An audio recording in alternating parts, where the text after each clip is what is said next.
नावा सध्या जिल्हा परिषद पंचायतचं काय वातावरण सांगोडे भागात चालू आहे? एक नंबर आहे. हे नंबर आहे. होय. कुणाचं आहे वातावरण? मयूर भंडारे आणि सौ प्रतिमा लखन हेगडे. यांचं. हां, का हो? नाही चांगलं शिक्षण आहे यांचं, त्यामुळे वातावरण यांचं एक नंबर आहे. मग निवडून येतील का? 100% येणार. बाकी देखील उभारले आहेत त्यामुळे त्यांचं काय ही तर आमच्या तर शिटा येणार, भगवा फडकणार बघावं पडेल. 100%. लाडक्या बहिणी उभारणार यांच्या पाठीशी तर 100% आहे. काय वाटतं एकंदरीत 9 तारखेला निकालाकडे बघताय? हां, 9 तारखेला निकालाकडे कसं बघताय मग? निकाल आमच्या बाजूला लागणार, भगवा ही शेवटी फडकणारच 100%. 100%. होय असं. मग काय सांगाल तुम्ही काय सांगाल? काय वातावरण पाहायला मिळतं? वातावरण चांगलं आहे की एक नंबर आहे. खासदार संजय मंडलिक साहेब, प्रकाश आंबेडकर साहेब यांच्या नेतृत्वाखाली भगवा स्वीकारला आहे आम्ही आणि भगवाच फडकणार संघामध्ये.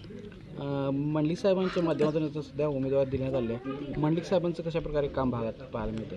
चांगलं आहे, त्यांचं काम चांगलं आहे साहेबांचं. काय काय कामं झाले तिथे? कामं म्हणजे आता इथं गावात आहे की तर त्यांच्या नेतृत्वाखाली सरपंच होते. सरपंच आता गावचे होते आमच्या, त्यांच्या नेतृत्वाखाली सरपंच होते. सरपंचाने कामं भरपूर केली कसपासून. यावेळी जनताही 100% मंडलिक साहेबांच्या पाठीशी राहणार आणि मंडलिक साहेबांच्या आशीर्वादाखाली ही जनता कसबा संघामध्ये भगवा फडकणार.